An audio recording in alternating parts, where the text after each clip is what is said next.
Je viens d'être choisi comme rapporteur de la PEC 6/1, qui réduit la semaine de travail de 44 à 40 heures. Je tiens à remercier le président du Congrès national, le sénateur David Alcolombre, au président de la Commission de la Constitution et de la Justice, le sénateur Otto Alencar, pour la confiance qu'il m'a accordée en me confiant une mission de rapporteur aussi importante pour les travailleurs brésiliens. Soyez sûrs que nous allons agir avec la plus grande rapidité possible, d'autant plus qu'il s'agit d'une PEC qui a un délai à respecter. Je veux écouter mes collègues sénateurs, ils font partie de cet ensemble. La mission de rapporteur ne repose pas sur moi seul, il y a la participation des membres du Congrès national. Et j'espère le plus rapidement possible, maintenant déjà pendant les vacances parlementaires, pouvoir lire le rapport. Et j'espère que nous pourrons mettre ce sujet à l'ordre du jour le plus rapidement possible. 6/1. Nous allons y mettre fin. Passer à 5 jours de travail pour 2 jours de repos, en préservant la santé mentale des travailleurs, en permettant aux travailleurs de passer plus de temps avec leur famille. C'est la victoire du peuple brésilien. Pedro, est-ce que ce rapprochement entre Lula et Alcolumbre fonctionne vraiment? Est-ce que c'est sérieux? Un rapprochement qui apporte des résultats au président de la République. Il a même gagné une nouvelle dimension après le pétrole découvert à l'embouchure, là-bas en Amapá. Les amis, laissez-moi vous donner une information qui vient de tomber, c'est important. L'ambassadeur Jameson Greer, qui est le chef de l'USTA, c'est-à-dire le Bureau des affaires extérieures, affaires de commerce extérieur, des États-Unis, a pris contact après l'appel de Trump avec Lula pour parler avec notre ministre du Commerce extérieur, Marcio Elias Rosa, et il lui a demandé un rendez-vous pour que les deux se rencontrent la semaine prochaine. Donc, ils devraient discuter lundi pour se rencontrer soit la semaine prochaine, soit plus tard, afin de reprendre les discussions, des discussions techniques sur l'offensive tarifaire américaine. Donc, c'est assez important car c'est déjà le premier effet de cette conversation téléphonique qui a eu lieu plus tôt entre Lula et Trump. Donc, Trump a probablement déjà demandé à son conseiller de contacter le conseiller du président Lula, le ministre, afin qu'ils se rencontrent et commencent à renégocier. Donc, c'est déjà un effet concret de cette conversation téléphonique qui a eu lieu plus tôt. Une information importante, en exclusivité, que je vous apporte ici. Juste pour rappeler que Dark Horse existe, parce qu'il y a des gens qui oublient. Le fuyard ne s'en occupe pas, le méchant ne s'en occupe pas.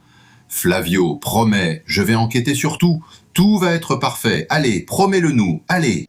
Et alors, je vais ajouter 2 choses qui étaient mes demandes, aussi bien à la société de production qu'au fonds. N'est-ce pas qu'ils s'organisent pour rendre des comptes à tout le monde sur les dépenses qui ont été faites grâce à cet investissement dans le film, de manière transparente, sous 30 jours.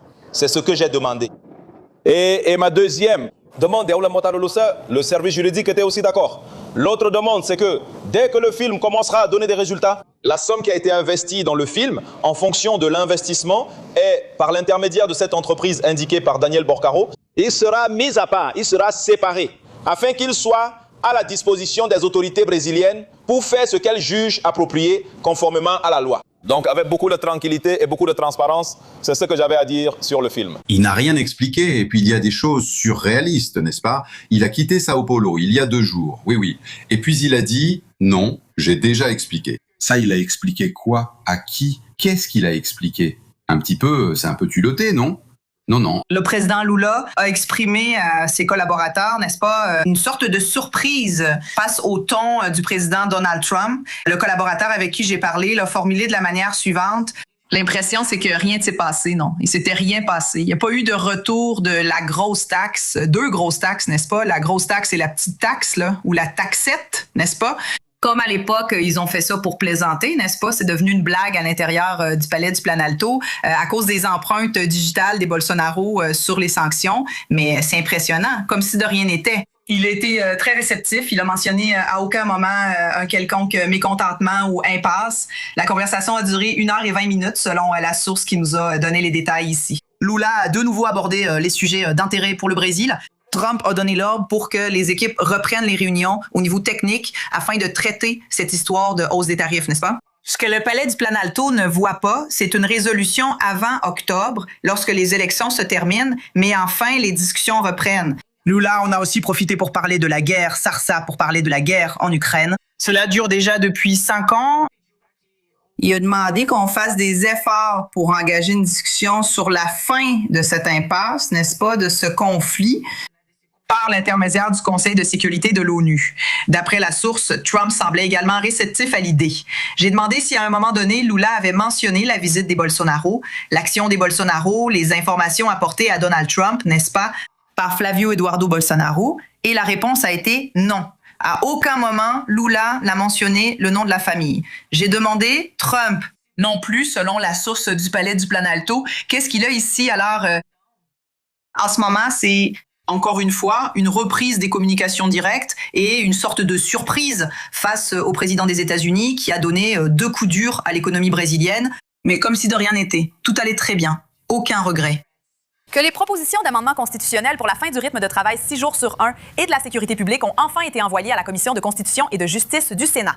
La fonction de rapporteur sur la proposition d'amendement constitutionnel sur la fin du rythme de travail 6 jours sur 1 a été confiée au sénateur Omar Aziz du PSD de Bahia. Quant à la proposition d'amendement constitutionnel sur la sécurité publique, elle sera confiée au sénateur Rogerio Carvalho, qui est du PT de Sergipe.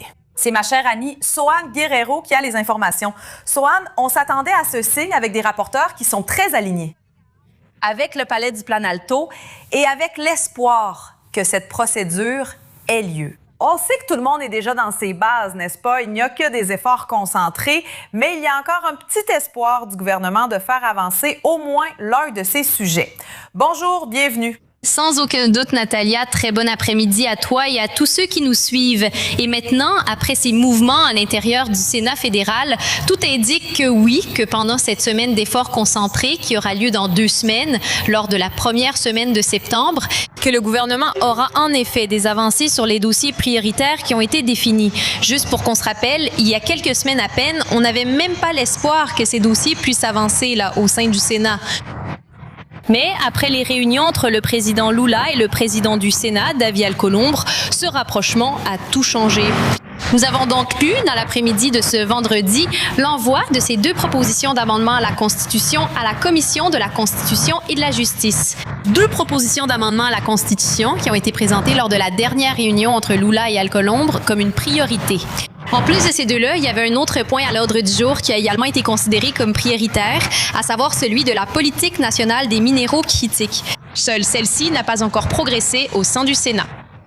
Autrement dit, 2 des 3 points considérés comme prioritaires par le gouvernement lors de cette discussion entre Lula et Alcolumbre ont été transmises. Parlons-en précisément en ce qui concerne le système 6 jours pour 1 jour de repos qui suscite un grand intérêt dans la société. Elle représente également une priorité pour le gouvernement. Cela fait déjà plusieurs mois, je viens tout juste de parler avec le rapporteur de ce dossier, le sénateur Omar Aziz. Et il m'a dit qu'il allait travailler pour que ce rapport soit prêt à être voté pendant la semaine d'efforts concentrés au Sénat. Je lui ai même demandé s'il allait discuter avec des membres du gouvernement, s'il allait parler avec des représentants des secteurs, n'est-ce pas, qui sont concernés. Et il a dit ceci, qu'en ce moment, la priorité est de discuter avec les chefs de file au Sénat, avec les membres du Sénat fédéral, mais qu'il va travailler pour que ce rapport sur la PEC, qui prévoit la fin du système 6 jours pour 1 jour de repos, puisse être voté à la CCJ dès cette semaine de mobilisation intensive. Et nous savons qu'après la CCJ, ce serait la première étape au sein du Sénat fédéral qui vérifie s'il y a un aspect de la proposition qui va à l'encontre de la Constitution. Les clauses intangibles de la Constitution. Après cela, ce sera au tour du plénum du Sénat. Donc, s'il y a une volonté politique, il est possible d'avoir, oui, une grande avancée autour de ce sujet. Mais on sait aussi que l'opposition va travailler pour essayer de prolonger ces délais. Après que la PEC arrive à la CCJ, il y a un délai pour les amendements. Donc, nous allons voir comment cela va se passer au sein de la Commission de la Constitution et de la Justice. Mais il y a de grandes attentes quant à l'avancement, oui, au sein de la CCJ. Encore pendant la semaine de travaux intensifs.